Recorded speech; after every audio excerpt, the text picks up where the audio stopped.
Mummy बोली, बहन का खेत जोत दो ताकि वो माँ बने। दोस्तों, आज मैं अपने घर की कहानी लिख रहा हूँ क्योंकि ये बात ऐसी है कि मैं किसी को कह नहीं सकता।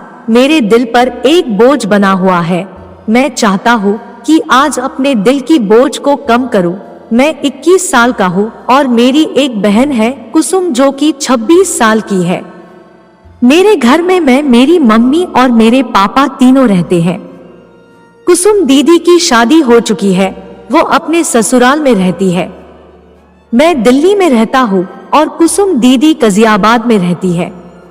दीदी के शादी हुए 4 साल हो चुके हैं, पर अभी तक कोई बच्चा नहीं हुआ था। पर आज मेरी माँ के कहने पर मैंने अपने दीदी को माँ बनने का ख्वाब पूरा किया है। आज मैं आपको यही कहानी बताऊंगा। आपको थोड़ा अटपटा तो लगेगा, पर ये 100% सच है। मेरा नाम रविश है। मैं अभी पढ़ाई कर रहा हूँ। घर में पापा मम्मी हैं, दोनों जॉब में हैं। एक दिन की बात है, रात में कुसुम दीदी का फोन आया। माँ छत पर जाकर करीब 1 घंटे बात की, फिर जब नीचे आई तो रोने लगी। मुझे कुछ भी समझ नहीं आ रहा था। वो पापा को कमरे में ले गई और सारी बात बताई। मुझे उस समय तक कुछ भी नहीं पता था। बस बाहर आकर मुझे बस इतना बोली कि कल तुम्हें कुसुम दीदी के घर जाना है, उसको लाने के लिए। कुसुम दीदी दूसरे दिन शाम को आ गई। कुसुम दीदी जब कुंवारी थी, और सच पूछिए कि जब वो जवान हो रही थी तब मुझे उनको छूने का मन करता था। मैं कई बार उनको देखा जब वो कपड़े चेंज कर रही होती थी। तब मैं किसी ना किसी बहने कमरे में जरूर जाता जब कभी दरवाजा खुल होता था, क्योंकि मेरी दीदी बहुत ही खूबसूरत है। इतनी अच्छी है कि कोई भी आदमी देखेगा तो मेरी दीदी को पसंद करेगा। मैं भी करीब 3 साल तक उनके बारे में सोचकर मैंने 61-62 मारा था। मुझे उनके साथ प्यार करने का मन करता था। कई बार तो सोचा कि बोल दूं, पर मुझे बहुत डर लगता था कि कहीं वो माँ को बता दे तो क्या होगा। ये अरमान तो अरमान ही रह गए थे। रात को जब वो सो जाती थी तो कभी कभी उनके छू लेता।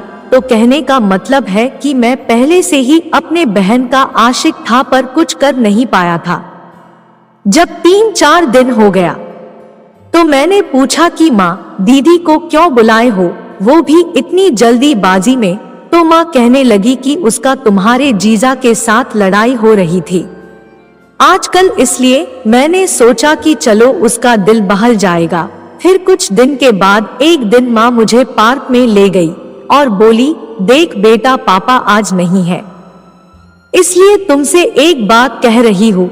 ये घर की इज्जत है, घर में ही रखना। इस काम में पापा को कुछ भी पता नहीं चलनी चाहिए। तो मैंने माँ से कहा कि माँ, कौन सी ऐसी बात है जो आप कह रहे हैं?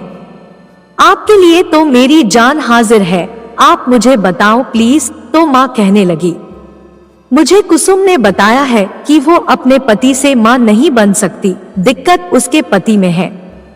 पर इस बात को उसके ससुराल वाले नहीं मान रहे हैं, कहते हैं दिक्कत कुसुम में है। तू अगर चाहता है कि तेरी माँ और तेरी बहन अगर खुश रहे तो तुम्हें एक काम करना पड़ेगा। मैंने कहा, मैं क्या कर सकता हूँ?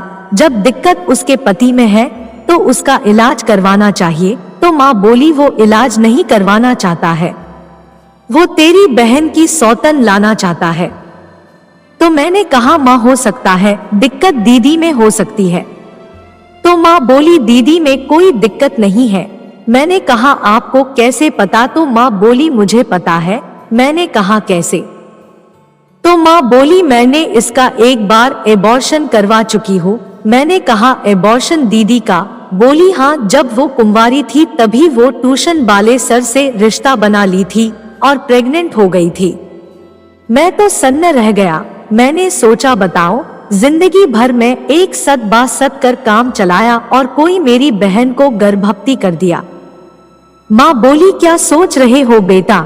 मैंने कहा, कुछ भी नहीं माँ। तो माँ बोली, जिंदगी में बहुत सारे कुछ से इंसान को गुजरना पड़ता है।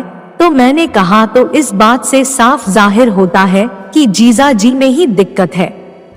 माँ बोली, हाँ, अगर तुम्हारी बहन 1 साल के अंदर माँ नहीं बनी तो वो दूसरा शादी कर लेगा। मैंने कहा, तो मैं क्या कर सकता हूँ? तो माँ बोली, तुम्हें अपनी बहन के साथ सोना पड़ेगा। मैंने कहा, क्या कह रही हो माँ? माँ बोली, हाँ बेटा, घर का इज्जत बचाने के लिए तुम्हें ये काम करना पड़ेगा। मैंने कहा, ठीक है, पर दीदी वो क्या ये? तो माँ बोली, तू चुप हो जा। मैंने बात किया था दीदी से, पहले तो नहीं मान रही थी, पर आज वो मान गई है। बोली, कोई बात नहीं भाई, मेरा इज्जत लूट नहीं रहा है बल्कि इज्जत बचा रहा है। और वो तैयार हो गई। तो दोस्तों, अब मेरे घर में एक दुल्हन आती है और उसका सेज सजाने का काम होता है और दूल्हे दुल्हन के मन में लड्डू फूट रहे होते हैं। बस यही हाल मेरे घर में था। मैं भी सोच रहा था कि रात को दीदी के साथ कैसे होगा। माँ भी खुश थी कि अब तो कुसुम माँ बन जाएगी और शायद कुसुम दीदी भी खुश होगी। मैं तो कुछ ज्यादा ही खुश था। बरसों की चाहत आज जो पूरी हो रही थी। जिसको जवान होते देख देख आज मैं उसको साथ प्यार देने वाला था। जब से दीदी को ये बात पता चल गया कि मैं मान गया हूँ, वो मेरे सामने नहीं आ रही थी। रात को मैंने खाना खाया, दीदी अपने कमरे में ही खाना खाई और रात को करीब 10 बज गए थे। माँ बोली, जा बेटा जा, इज्जत रख ले। मैंने माँ को कहा, आप चिंता नहीं करो, और माँ अपने कमरे में सोने चली गई। मैं दीदी के कमरे के पास पहुंचा तो दरवाजा अंदर से सटाया हुआ था। मैंने दरवाजे को खोला, अंदर गया। दीदी पलंग पर बैठी थी। वहां जाकर खड़ा हो गया।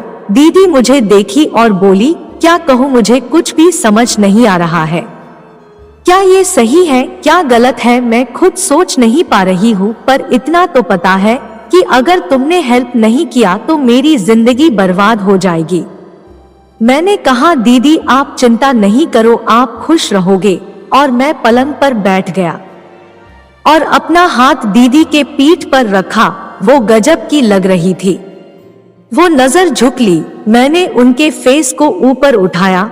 वो शांत रही और मैं भी शांत ही रहा। कुछ भी जल्दबाजी नहीं करनी थी, पर किसी को जल्दीबाजी थी, वो था मुझे। फिर मैंने दीदी को अपने बाहों में भर लिया। और तो आप लोग जानते होंगे क्या करना है। मैं उठा और दरवाजा बंद कर दिया और दीदी को माँ बनाने में लग गए। आज मेरा सपना भी पूरा हो रहा है। इस तरह रात में कई बार हुआ। फिर हम सब सो गए। सुबह जब हुई, माँ मुझे मिली, पूछी कैसा रहा। तभी कुसुम दीदी भी आ गई थी। मैंने कहा, मुझसे क्या पूछती हो, आप इन्हीं से पूछ लो। दीदी बोली, बहुत अच्छा रहा, आज तक ऐसा नसीब नहीं हुआ था। माँ बोली, बस मेरा अरमान पूरा हो जाए और तेरा घर बस जाए, मेरी तो यही तमन्ना है। फिर क्या था दोस्तों, दीदी यहाँ 10 दिन तक रही और जितना हो सका मैंने उनके साथ प्यार किया। फिर जीजा जी आ गए दीदी को वापस ले जाने के लिए और दीदी चली गई। दीदी का फोन आया करीब 20 महीने बाद। माँ पूछी, क्या हाल है? तो दीदी बोली, खुशखबरी है, आप नानी बनने वाले हो। और दीदी मुझे थैंक यू कहा। फिर दीदी ने नवंबर में एक बच्चे को जन्म दिया। आज दीदी माँ बन चुकी है और उसके ससुराल वाले खुश है और मेरे घर वाले भी खुश है। दोस्तों, कहानी कैसी लगी कमेंट करें और चैनल को सब्सक्राइब कर दे। धन्यवाद।